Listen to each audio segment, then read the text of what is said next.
Olá, queridos. Sejam bem-vindos ao plano anual de leitura bíblica da Igreja Nova Vida em Piedade. Meu nome é Rafael. Hoje abordaremos os capítulos 20 a 22 de Apocalipse, os últimos da Bíblia Sagrada. Vimos até aqui que Apocalipse, o livro da Revelação, é um livro recheado de símbolos. É um grande desafio interpretá-lo. Devemos levar em consideração a essência e não a literalidade. Gostaria de deixar claro, pois as figuras de linguagem adotadas por João ensejam entendimentos divergentes dos estudiosos em certos pontos. Passado isso, pois bem, no início do capítulo 20, temos um anjo que aprisiona Satanás por 1000 anos, a fim de que as nações não fossem enganadas.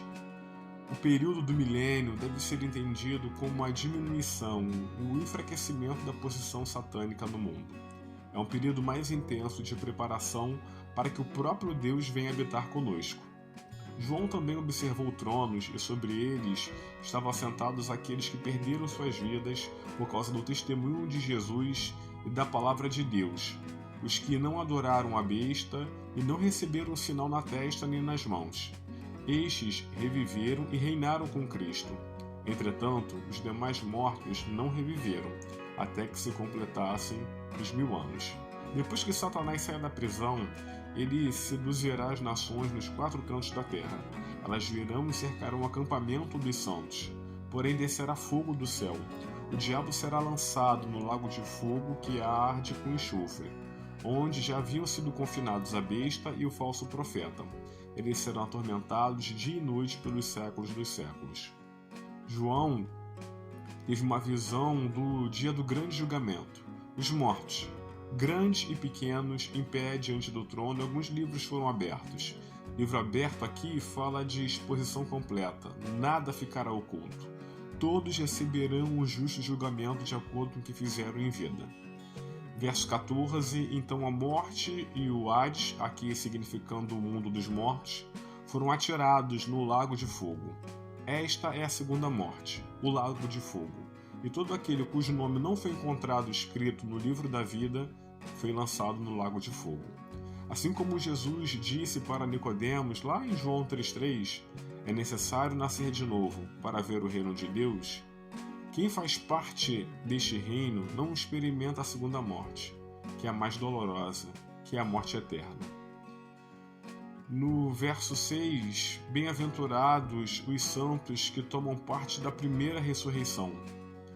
A segunda morte não tem poder algum sobre eles, serão sacerdotes de Deus e de Cristo e reinarão com ele.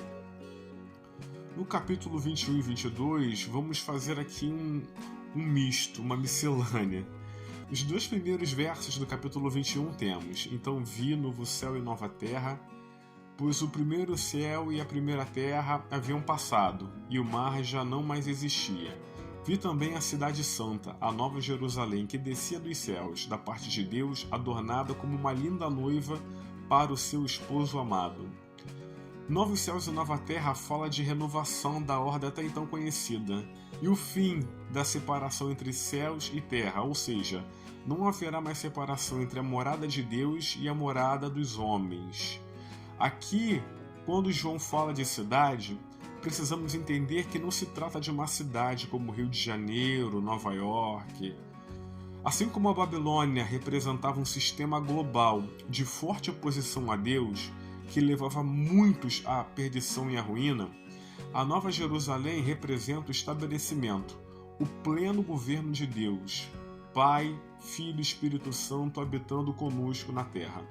A Nova Jerusalém é como se fosse uma mistura do que havia em especial no Éden, no tabernáculo, no templo e a cidade de Jerusalém. O capítulo 21 nos traz a presença constante do número 12. 12 é igual a 3 vezes 4, quem é bom de matemática. Temos o número 3, que representa a Trindade, Pai, Filho e Espírito Santo, representa unidade e santidade. Além do número 4, que é o número da criação. Lembra no início os 4 seres viventes? Logo, o número 12, ele representa a comunhão perfeita entre céus e terra, a futura e gloriosa habitação de Deus com os homens.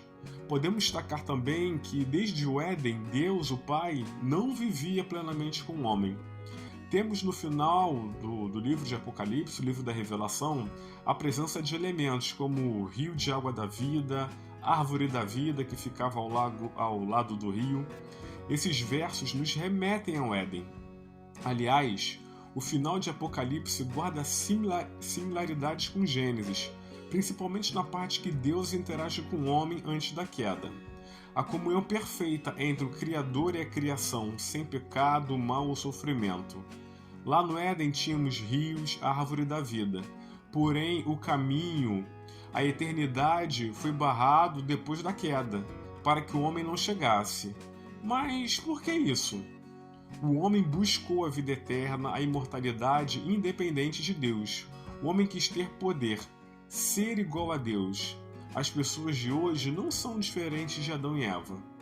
Porém, se o primeiro Adão pecou e toda a humanidade foi condenada, através do segundo Adão, Jesus Cristo, somos redimidos e podemos habitar eternamente com Deus, desfrutando de felicidade e bênçãos permanentes. Continua o capítulo 22, verso 3. E nunca mais haverá maldição. Nela estará o trono de Deus e do Cordeiro, e os servos do Senhor o servirão. Eles contemplarão a sua face, e o seu nome estará sobre as frontes dos seus servos. Assim, já não haverá noite, nem necessitarão eles da luz dos candelabros, nem da luz do sol, pois o Senhor Deus os iluminará e eles reinarão para todo sempre. Aqui, ter o nome na testa está em oposição aos marcados pela besta. Significa comunhão plena com o próprio Criador, para o qual nós fomos criados, e também revela a nossa verdadeira identidade. O verso 3 do capítulo 21. E ouvi uma forte voz que procedia do trono e declarava: Eis que o tabernáculo de Deus agora está entre os homens, com os quais ele habitará. Eles serão o seu povo, e o próprio Deus viverá com eles e será o seu Deus. Ele lhes enxugará dos olhos toda lágrima. Não haverá mais morte, nem pranto, nem lamento, nem dor, porquanto a antiga ordem está encerrada. E aquele que está assentado no trono afirmou: Eis que faço novas todas as coisas. A todos quantos tenham sede, lhes darei de beber graciosamente da fonte da água da vida. O vencedor herdará todas essas vitórias, e eu serei o seu Deus, e ele será meu filho. Deus oferece aqui vida nova, perdão, renovo. Capítulo 22, verso 14. Bem-aventurados todos os que lavam suas roupas no sangue do Cordeiro, e assim ganham direito à árvore da vida, e podem adentrar na cidade através de seus portais. Deus habitará para sempre com aqueles que receberam a Cristo Jesus em sua vida. É importante destacar que só através de Cristo, o Rei, o Salvador, o Messias, é que ingressamos na Nova Jerusalém. Ele é o caminho, a verdade e a vida. Não adianta saber tudo de Bíblia, decorar versículos, sem assumir um compromisso real com Jesus. Não há outra alternativa, porta dos fundos, carteirada ou jeitinho. Pois nem todos participarão da nova cidade. Verso 15.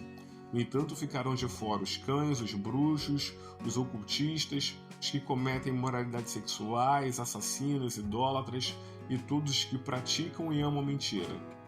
Aqui, amados, quem se volta contra Deus não habitará com ele eternamente. Quem não lava as vestes no sangue do Cordeiro e permanece no seu pecado ficará de fora. Por fim, verso 7, capítulo 22. O Espírito e a noiva proclamam: Vem! E todo aquele que ouvir responda: Vem! Quem sentir sede, venha! E todos quanto desejarem, venham e recebam de graça a água da vida. Gostaria de terminar como João termina o livro de Apocalipse. Verso 21. A graça do Senhor Jesus seja com todos. Amém. Amados, depois de uma jornada pelos 66 livros da Bíblia, chegamos ao fim do nosso plano anual de leitura. Gostaria de agradecer ao nosso Senhor Jesus Cristo, pois dele, por ele e para ele são todas as coisas. A ele seja a glória para sempre. Amém. Estudamos desde a criação do homem, passando pela história de Israel, a vinda de Jesus, a história da igreja, a origem, as cartas de Paulo, o estudo do Apocalipse. Tenho certeza que nós crescemos juntos no conhecimento, na fé e no amor ao nosso Deus. Gostaria de agradecer a você você mesmo que nos acompanhou, estudou conosco, compartilhou o áudio, comentou, curtiu, enfim. Muito obrigado. É de coração e com muita reverência a Deus que fazemos o que fazemos. Gostaria de estender um agradecimento ao Bispo André, ao pastor presidente da Igreja Nova Vida em Piedade, pastor Silvio, ao pastor Carlos Martins, que proporcionaram toda uma estrutura voltada ao estudo diário das Escrituras. Gostaria de agradecer os meus amados irmãos que se doaram na produção, edição e disponibilização dos áudios, Janine e Maria Fernanda. Vocês são nota 1000.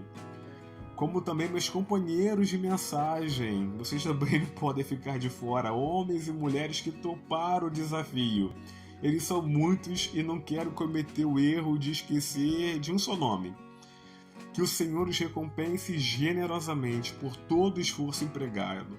Saibam que nele o trabalho de vocês não é vão. E é isso, queridos. Desejo um ano de 2024 cheio da presença de Deus, que a sua casa, a sua família reflitam a imagem de Cristo. Desejo um novo ciclo de conquistas e realizações em todas as áreas de suas vidas. Lembrando, todos vocês estão convidados para o culto da virada que ocorrerá domingo, na Igreja Nova Vida em Piedade, às 21 horas. Você, sua família, parentes, amigos, são nossos convidados. Amados, fiquem na paz de Cristo. É sempre uma honra compartilhar das Escrituras. Até a próxima. Tchau, tchau.